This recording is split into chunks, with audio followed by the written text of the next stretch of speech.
Welcome all here. Good evening, good morning from wherever you are joining us today. We are here today to have a kind of like career insight session today based on Rhodium Group. Rhodium Group, one of the major economic think tanks in the China research area. So we are very delighted to present today Rhodium. And for this occasion, we have one very special speaker with us today, which is Juliana Bouchard. Thank you so much, Juliana, today for taking the time to join us and share, first of all, your personal insights. You're a senior analyst at Rhodium Group, and also talk in general about Rhodium Group, its structure, how it works, and so on. Yes, so just first of all, also some short housekeeping rules. I have already shortly mentioned that we record this video. In case someone joined later, you will know now that if once you ask questions later in the Q&A, you will be recorded. And we will later publish it on YouTube and share it with future participants or attendees who might be interested in Rhodium. And then another point, of course, for us, it's always more interesting to kind of see who is here, who is interested. So if you want, feel free to turn on your video and speak also later during the Q&A session. Then we can make this whole session a bit more interactive and you can profit more from the presence today of our great speaker, Juliana. Yes. In terms of outline, we will have a short presentation by Juliana first, and then we have a Q&A session, which is going to be a bit longer today, so you really have time to ask whatever you want to ask. Yes, and with this, without further ado, let's head over to Juliana. Please, you have the floor to present Rhodium and also yourself first. Just to say, sorry, I forgot that.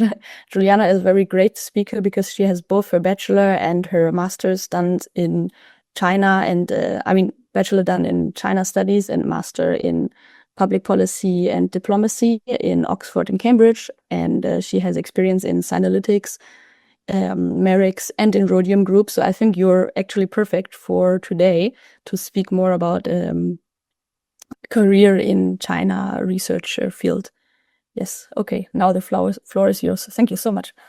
Well, thank you so much, Hannah. I'm very happy to be here to talk about the Rhodium Group and exactly what we do at the Rhodium Group. Maybe just a short word about myself. I mean, as Hannah said, I'm a senior analyst at the Rhodium Group. I've been there for about 2.5 years, first in the Paris office, and more recently I moved to the Berlin office. And as Hannah mentioned, my academic background is in China studies, then public policy. And I worked previously at Synalytics, which is another sort of consulting economics research firm here in Berlin that's China-focused, at Merix, which I'm sure you're all familiar with, but one of the and only China-focused think tank here in Europe.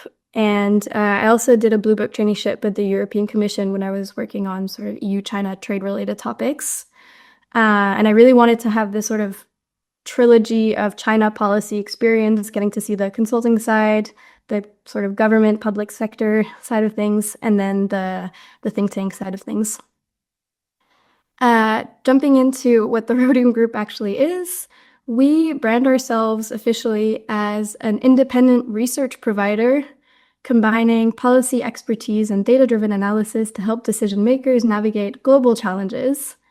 And for those of you who don't know, Rhodium actually has 2 practices that are quite distinct. At Rhodium, we like to say one brain, 2 lobes. The first is the energy and climate practice, which analyzes the effects of policy and market developments on GHGs and energy systems. They've done a lot of really amazing work on tracking clean tech related investments post IRA, the models of, like the effects of the IRA on GHGs.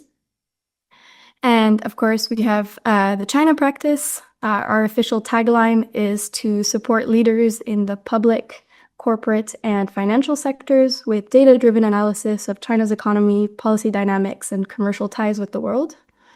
Now that's not officially on there, but I would also add we analyze also how Europe, the US, and other major markets interact with China. That's a big part of our work as well. A little bit more on Rhodium. It was founded in 2008, but it's really grown, I would say, in the last few years. And now we're about 60 researchers, more if you combine the whole team. And we have offices in Europe, Paris mostly, but we have a small growing team in Berlin and Brussels as well, in the US. Our headquarters are actually in New York. We have quite a large presence in DC, of course, and a lot of staff, mostly on the climate side, are based in California, and we have a couple people out in Asia. The kind of people who work at Rhodium are pretty diverse in terms of their backgrounds. It's a mix of policy analysts. I would probably put myself in that category. Economists, market experts, data engineers, and just all kinds of other specialists. As I said, I might have said this, we are a private firm. We're not a think tank officially, but our two founders, Dan Rosen and Trevor Hauser, have previous experience and both come from the world of think tank and government. So there's a big emphasis around our research principle and ethics. And some of that includes being focused on what matters most, and making sure that, all of our analysis is as relevant and actionable as possible, but also that it's made public. So a lot of what we do ends up in the public domain. Of course, some of it is still private as we work with clients, but there is a big emphasis in contributing to sort of public leadership and public thought leadership on important topics. We aim to be as data-driven and objective as possible. And that means actually sometimes that when we consider that the right data isn't out there, or that the data that is out there isn't as objective or transparent or nuanced as it should be, we're going to do it ourselves and figure out how we can put numbers on things. So some of you may know, but one of the things that the Rhodium China side is most famous for is over the last decade, it's built one of the most comprehensive, most extensive databases of China's global outbound investments at the transaction level. Some of you also know that every year Rhodium puts out its own GDP estimates for China's growth, which not everyone always agrees with, but one of the few firms to do it. And then building on that sort of data-driven principle, we aim to be, independent and objective. We are a private firm, as I said, but we have a very diversified client base and we have very strong research ethics. So that means that nothing that you will see in the public is ever reflecting a sort of ultimate agenda from anyone or any corporate interest.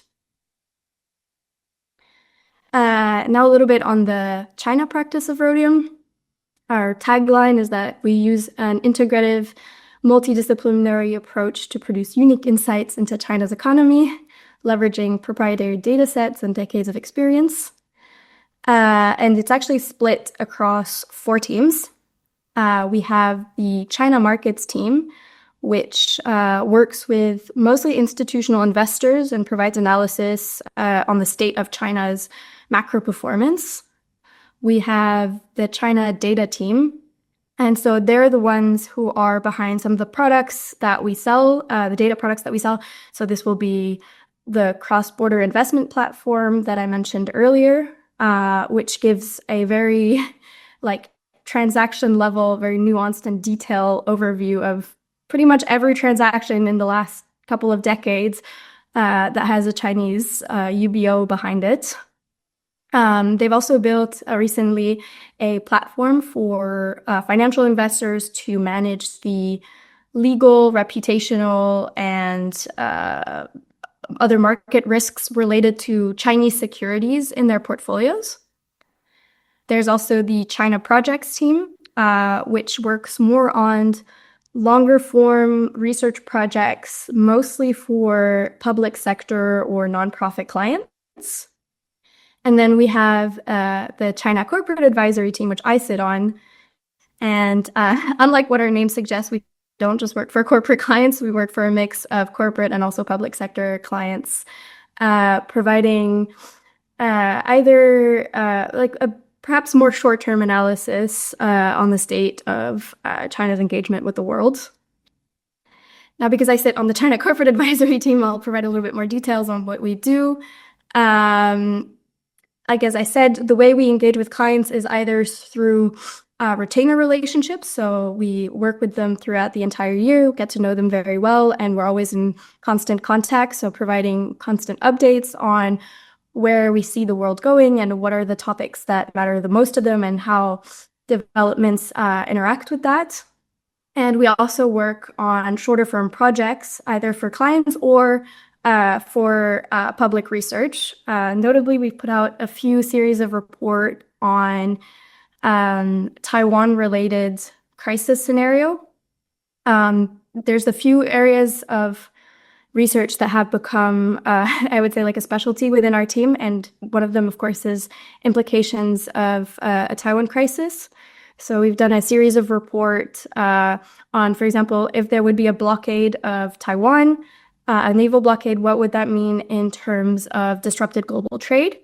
Then if the G7 were to take a package of sanctions against China, what would those sanctions look like? What would be the cost to the global economy? And then if China were to retaliate to those sanctions, what measures would it take and what does it cost to the global economy? The underlying theme here is every time we try to put a number to something that's really big and existential as a question. We're also doing an increasing amount of work on how the world is diversifying away from China after decades of offshoring manufacturing there. So we're looking at how normal market dynamics and de-risking policies are reshaping global supply chains and where those supply chains are going, at what level, and what sort of China's role and Chinese firms' role within this reconfiguration. A couple of our other key topics. A big one, of course, is US-China tech policy. We do a lot of work analyzing the US semiconductor controls, but more largely looking at where the US agenda on tech control is going, what are the next targets, and what are going to be some of the demands that the US makes on partner countries, to align with these controls, and what does that mean for like the global state of negotiations, especially in a very transactional era of global politics that we're now in. We're also doing a lot of work on the auto sector just by virtue of how prominent China's EV industry has become and the global ramifications that has. And of course, EU-China relations are a very big topic for us and something that we write a lot about. So there's things like, what is the EU's agenda vis-a-vis China? What are some of the measures that it's putting in place? How is China responding to those measures? What are the EU's option as it finds itself increasingly sandwiched between, a more confrontational China and the US? So these are some of the topics that we interact with. I would say that probably compared to other teams, and maybe my colleagues would view it differently, we interact just as much with China's policy environment as we do with the policy environment of the US and the EU. So probably in the last 3 years, I've learned more about US regulatory instruments than I ever thought I would. Whereas coming into the job, I thought I would be a lot more focused on or exclusively focused on China's policy environment and China's regulatory tool. And I think it's an even split at this point in terms of what I do as research. That's pretty much it for the Rhodium Group. I'm happy to open it to the floor and see if anyone has any questions, and we can go into a bit more detail on any of those, anything I've touched upon. Yes, thank you so much, Julia. This was very interesting to have a more general overview over Rhodium Group and also what you personally do. I would have a couple of questions, actually. I'm thinking about how to structure them best. But also to say, if anyone else of you guys has any question, feel free to either raise your hand. I will call you in order, or you can write them in the chat as well if you prefer. Yeah. And in any case, I think I can start first with some of my questions. I think first a bit on Rhodium Group in general. I was wondering how the division especially in Europe, works, since most of the people here, I guess, are European. Who would be based in Berlin? Since you have said, I think the China Corporate Advisory Team is all based in Berlin. So is there a special reason to that? Who is in Brussels, Berlin, and Paris, and how it developed, kind of ish? So actually location doesn't really matter for the teams. It's just, so for example, the corporate advisory team, we have a few people in Paris and Berlin, but we also have several people who are based in the US, in both New York and DC.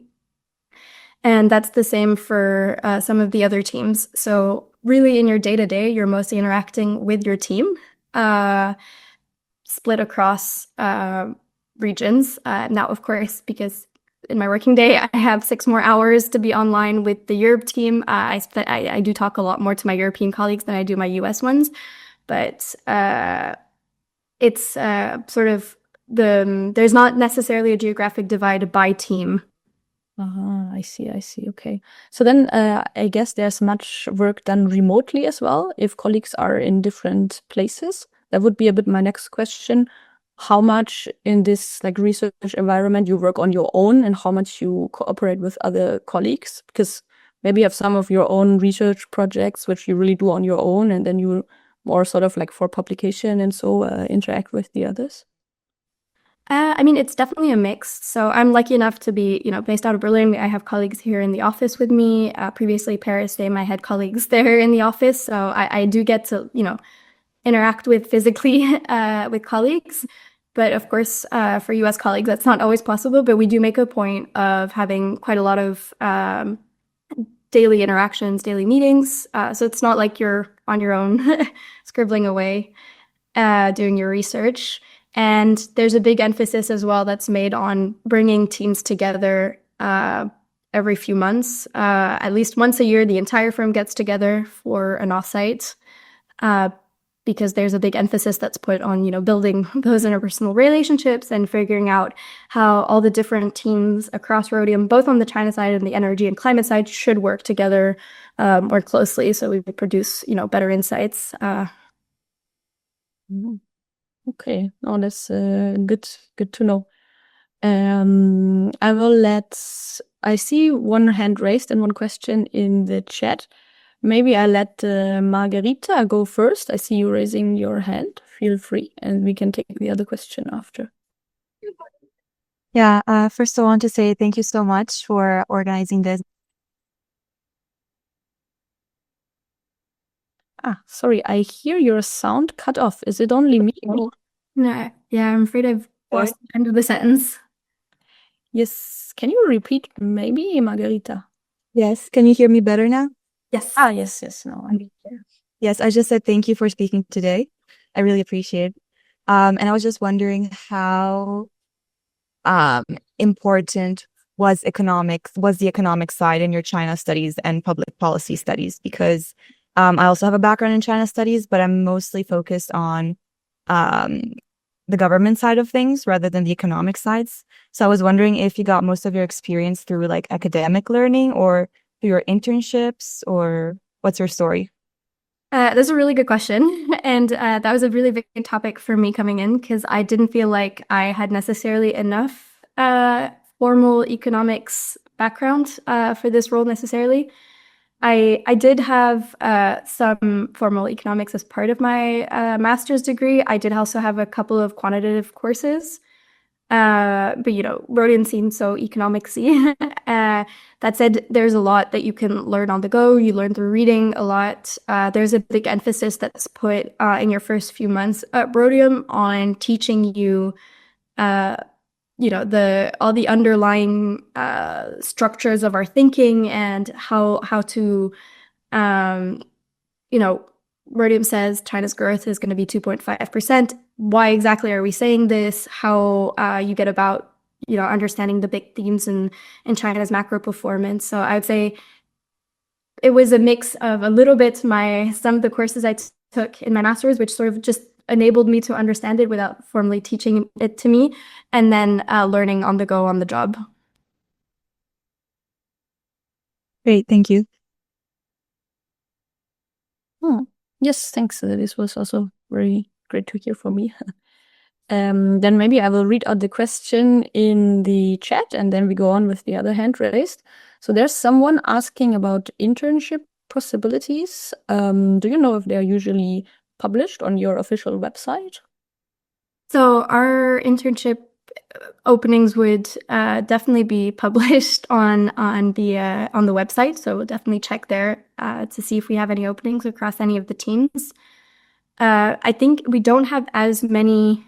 We don't have a formal internship cycle, but I know that there are teams that are always looking for interims or additional support, particularly I think the data team.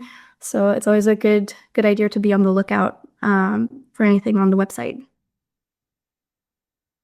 Okay, that's great to hear. So check the Rhodium website. Then Luis Ouvry, feel free to go ahead with your question. First of all, thanks to European Guanxi for this meeting and Juliana for being available to share to us your insights. I'm just back from 2 years in China where I was covering semiconductors and AI for the French trade section. And I do feel that I lack some skills, technical skills to match the requirements of Rhodium. So my question is pretty simple and blunt. I would like to know your thoughts about what could be the perfect toolkit of technical skills for matching Rhodium's group requirements. Thanks. I mean, the biggest thing is that it depends on the team. If you're going to be applying for a data scientist position in the data team, then there are obviously some pretty strict technical requirements there for the job. But I would say across the other teams, it's a little bit more undefined.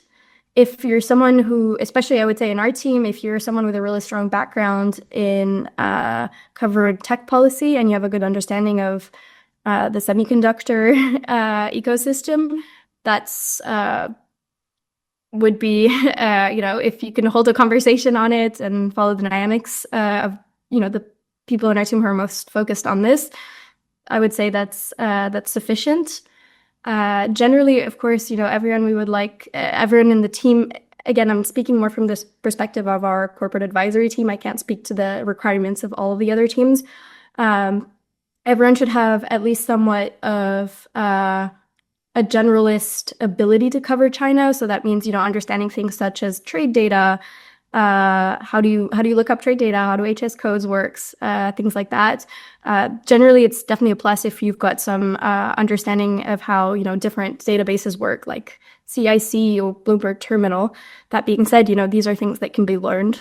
So I'm interested to see what you mean by like strict technical requirements. I think it really depends on the team.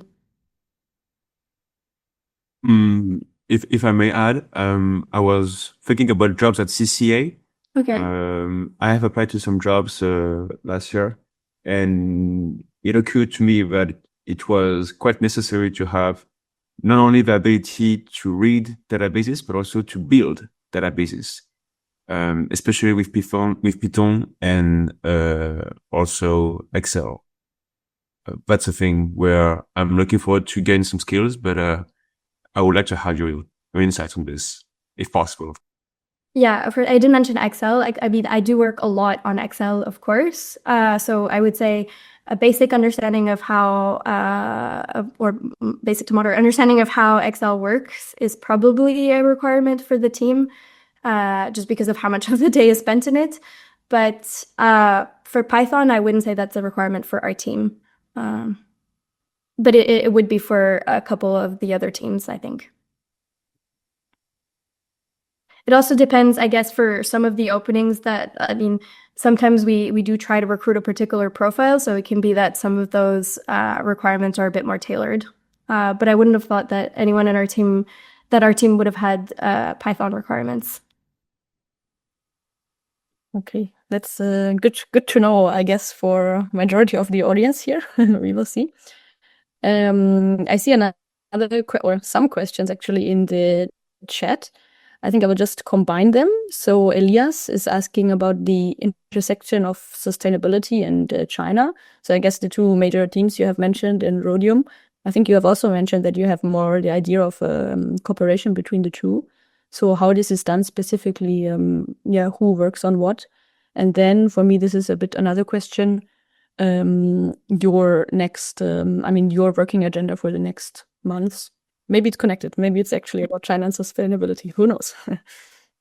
So the question on linking sustainability of China is a great one, and there's definitely a big emphasis that's being put on getting our two practices to cooperate more. I think we'll have a public project on this unveiled pretty soon, so stay tuned. But for now, there's definitely a lot of work that we do on the China side that has a lot of climate implications, just because of, for example, China's market dominance in a lot of the clean tech sectors. So whether that's, EVs, solar, wind, there's a lot of work that we're doing here on precisely mapping out investments, China's global investment in these sectors, China's sort of policy environment and market dynamics of China in these sectors, and trade as well, and how other countries are reacting to this, what sort of policies they're moving towards, and how this affects Chinese players. So there's definitely a connection there between on the two sides. Then the question on our working agenda for the next few months, I think it depends a lot on which teams. I can only speak to what my team is personally working on. We're doing a lot of work on trade policy, of course, the impact of US tariffs. That eats up a lot of our agenda. But as much as, we try to not get all our time eaten up by that, we try to keep up our work on tech controls and where the US is going with this, and how China's semiconductor industrial policy ecosystem is adapting to those controls. We're trying also to veer more into other areas of emerging US tech controls, particularly in biotech. This is one of my interest areas personally. And of course, we're continuing our work on the diversification of supply chains. So we've put out 2 big reports on this, but we'd like to, keep furthering our work. It takes a lot of time to do. And then, I would say, another big one that's on the topic, of course, and it's on everyone's mind, China's sort of critical minerals policy, and how its industrial policy system when it comes to minerals, and where we can expect export controls policy to go, and how we can expect other countries to fast forward diversification policies to set up ex-China capacity, and what would be some of the challenges here that China could pose in these diversification efforts. All of this sounds very interesting. So I think we all really should follow Rhodium and see what you publish there in the years to come, because this is all quite relevant and very timely issues. Yeah. Okay, I'm just seeing another question from Jiexi, who is interested in your hiring timeline. I think for internship, you already said there's no specific hiring timeline. I don't know if it's the case for other positions. And then if you have any advice to share to prospective candidates. So hiring timeline, I think we've just closed. We had an open position. So I'm not sure that we have currently anything opened on the China side. But again, our work moves quite quickly. So I would say it's worth checking the website ever so often, because it could be that we hire more very soon. And I can't also speak to the staffing challenges of the other team, but yeah, I think especially now we're definitely still in a bit of a growth phase. And then in terms of any advice for prospective candidates, laying out a good understanding of what your China precisely saying what your interaction has been with China, how you've been covering China. I wouldn't be afraid to point out some of your particular domains of interest if there's any sort of pet topics that you have. I think something that's really nice is that Rhodium has always, at least I felt, encouraged me to develop sort of niche areas of interest for research. So I would definitely put those forward if they're relevant to, China's global engagements. It's pretty broad. I think, again, the technical qualities and technical requirements and what every team looks for will differ a little bit. I would say on our team, it's, we're a pretty quick turn team, just by our design. So being able to show that you're a good communicator, that you're quick but rigorous with your research is good, that you're able to learn fast. And I would say probably like the biggest quality probably in our team would be to digest, your ability to digest a lot of information, to go really into the weeds of research, and then come out of it and be able to present that research in a very clear, kind of bite-sized nugget of information. Especially if you're interacting a lot with corporate clients, which we are, they have limited time, limited attention spans. So it's very important to find a way to communicate big, complicated ideas that have taken a lot of hours in terms of research in a very succinct way. And I think that's definitely something we look for in candidates. Someone who will be able to communicate complicated ideas quite clearly. Yeah, this is good to know, and I think always a very relevant skill to have, and also to improve and for the years to come for any one of us here. I actually have another question. Since you have been also with Synalytics and Merix and other China-focused, you said not definitely, you're not a think tank in this sense, but let's say China-focused companies, research institutions. What you would see as the main difference working for Merix, Synalytics, and Rhodium, and kind of like what was your comparative experience there? So I think one key difference between Synalytics and Rhodium, but that might have changed now because I was at Synalytics a few years ago, and I think their business has evolved since, as have geopolitical times. But I was a lot more focused on China's policy environment, and I think we interacted a lot more with teams in China in our day-to-day. Whereas within Rhodium, I interact a lot more with clients' headquarters, which are going to be mostly Europe, US based. And so that it does change the nature of the work and the way that you distill it. Rhodium is also probably a little bit more high level in terms of the macro perspective than what I did previously at Synalytics. But again, I think their business, like some of their I guess that also differs on the research projects that you would be staffed on at Synalytics. And in terms of how Rhodium differs to Merix, I think, at least at the corporate advisory team, we know our clients very well. We have we're constantly in contact with them. And so our research is obviously a lot more tailored to their interests. It's very specific. So it's always about, figuring out what happens every day in the policy environment and how does that relate to them. Always taking out, making sure that you're able to tease out what's most important for them to know as it relates to this particular development. And I guess also, especially in our team, it's the quick turn nature of our work. Obviously, if you're in the think tank sectors, project timelines are a little bit longer. And especially if you're working on something that's for the public interest, maybe you have to do a lot more foundational research for it, whereas, we're a little bit more quick turn. Okay, no, thank you. This is a very good overview to have. I think you're the perfect person here, actually, because most people here are interested in China-based, institutions, consultancies, think tanks. So you're a perfect person to give an overview. I see another question by Margarita. I think you have been speaking just now before. That's great to see you again.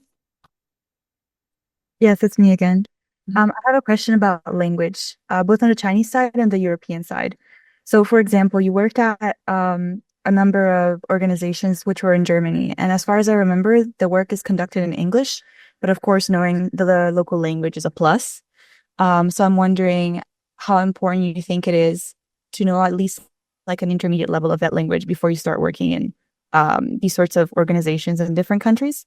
And then the second question I have about language is about the importance of knowing Chinese. I've interned at 2 companies, and for one of them, it said that a good knowledge of Chinese was necessary, but because we had Chinese interns as well, the Chinese language work was relegated to them. In another company, I did find that knowing Chinese was actually a huge part of the job. So I'm wondering about those 2 parts of your experience. Yeah. So on European languages, I'd have to check with what we put on the website, but I don't think that knowing any other language other than English is a requirement. All our client conversations are most of the time conducted in English. So there's no need to speak, French or German. Of course, always a plus if you're able to, network and understand what's going on locally, but I don't think it's a hard requirement. On the Chinese side, it is more of it's definitely an expectation, and probably also explained as a formal requirement on job ads. Again, depends which team you're on, how much you use your Chinese. And there's a bit of that dynamic that you mentioned, where obviously people who are much more comfortable in Chinese will end up doing a lot more of the China research, but there's an expectation that everyone should still be able to do it. I sometimes have weeks where I don't necessarily use it, and then all of a sudden it comes, I have to, and I'm spending the next 2 or 3 days only looking at Chinese sources and doing my research in Chinese. So it's you need to have it handy. It doesn't need to be, I think I've never had to give a presentation in Chinese, for example, so it doesn't need to be like professionally proficient in that sense. But being able to do some amount of research in Chinese, I think, is definitely a requirement. Plus, it's always good to keep a pulse on the Chinese point of view of things. So being able to read Chinese media, Chinese social media, I would say is very important. Great, thank you. Okay, then I would have another question, a bit more, about you personally, and then also leading to Rhodium Group, whether you have always, or not say always, but whether it has been always one of your options to work in this China research field, and also what kind of people you would recommend this to. I guess a lot of people here are now about to finish their studies and thinking about, okay, should they go for research? Should they go for more broader like consultancies who are not specifically focused on China, or also private public sector and so on? Yeah, it's a good question. I don't think that I was always thinking of necessarily going into the China field or China policy field. I think originally I was more interested in development NGO type work, but then a little bit randomly ended up doing this internship at Analytics, and I'll really credit them with giving me this interest in the China policy work in general, and also what it's like to be in a consultancy. I hadn't done any internships before that in this kind of services sector, and that really opened my mind. And I realized, wow, like these clients are coming in with really interesting questions. Like, that's such a good question. I really want to get to the weeds of this. I just find it really interesting. So I was very grateful for that opportunity. And then after Analytics, I realized that I did want to go into the China policy field.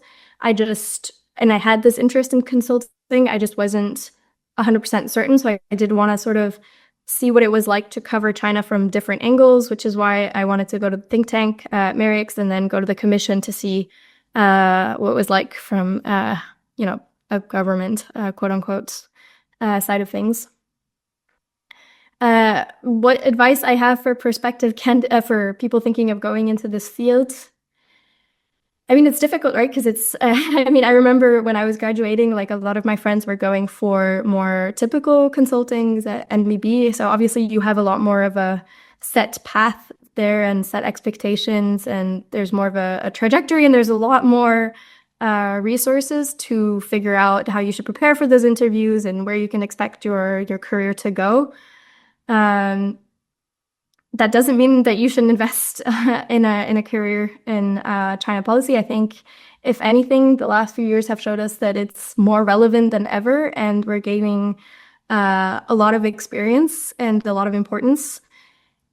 And I would say specifically the China shops, those like Synalytics or Rhodium, that have really this niche angle are becoming more valuable. I've seen a lot of the typical consulting groups like McKinsey and Bain and et cetera, set up a sort of geopolitical practice in recent years to cover this side of things. So it's exciting to see how we have this unique vantage point on those topics coming from China policy directly. Okay, that's very good to hear, and I think also encouraging for all of us here who are maybe still a bit unsure of what to do and what to find after our studies. I would just add that because it's a little bit of a uncharted, not necessarily uncharted, but yeah, there's no set path for it. The exciting thing is there's no wrong option. You can't go wrong. And you should try everything and see what suits your interest best. There's just no one trajectory for it. Yeah, that's true. And it sounds actually particularly interesting now at Rhodium. So I guess we have a lot of new people interested in Rhodium Group now after this this session. Okay, then Antonia. Yes, thank you so much for taking the time to speak to us. I have two quick questions. One of them, and I joined a few minutes late, so apologies if you might have covered this, but is kind of not being able to enter China again. Is that a topic for people working at Rhodium? Because I think Merrick's is on like a sanctions list, and I have family in China, and so that's a bit of a worry for me. Working in this field, I assume that at a junior level it's not much of a problem, but wondering if that's something that you've heard being talked about at all. And then maybe a second question, just because I find there's obviously very few consultancies or think tanks that only do China, so it's quite difficult to get the relevant experience. So I'm just wondering, from a recruitment perspective, if people apply who haven't worked in China policy or economics specifically, what is other experience that you find very relevant? Thanks. Both are great questions. The first one on entering China, going to China. Actually, Rhodium doesn't have any restrictions on being able to go to China. We weren't targeted by any sanctions, and actually a lot of our staff goes to China, including at the partner level, at the most senior level. But we've also had more junior analysts go to China quite recently. And it's important to go to China to be on the ground and understand and have those conversations and see how things are going. So we do make a point. And I think I'd like to think that because Rhodium is data-driven and tries to be as objective as possible in its research and in its conclusions, we are seen as a credible source of information in China. One fun fact that we like to say is that in 2018, at the start of the first trade war between the US and China, Rhodium's research was both mentioned in the USTR Section 301 report and in China's white paper on US-China trade friction. So it shows that, both sides were kind of... That's very impressive. If you put out, objective data-driven work, you can be quoted on both sides and be seen as a credible reference on both sides. And that's, I think, that's so encouraging for us to see, and definitely something we aspire to continue. And so because we're still seen as a credible interlocutor on the US side, we definitely have exchanges in China that continue, and no restrictions being placed on our travel there. To your second question on whether China policy, if you're not coming from a China policy directly experience, I don't think that's, again, like a formal requirement at all. And if anything, it can be a plus. I mean, it's always, especially in our team, if someone has, real economy, private sector experience, that's also incredibly valuable. I think the important thing in your candidacy, in your motivation letter, is to really bring out how you've interacted with China in the past, and why the insights you've gained in those prior roles make you a good fit for Rhodium. But everyone's interacted with China in slightly different ways at Rhodium, and so there's no one way to have done it. No one size fits all. Great, thank you.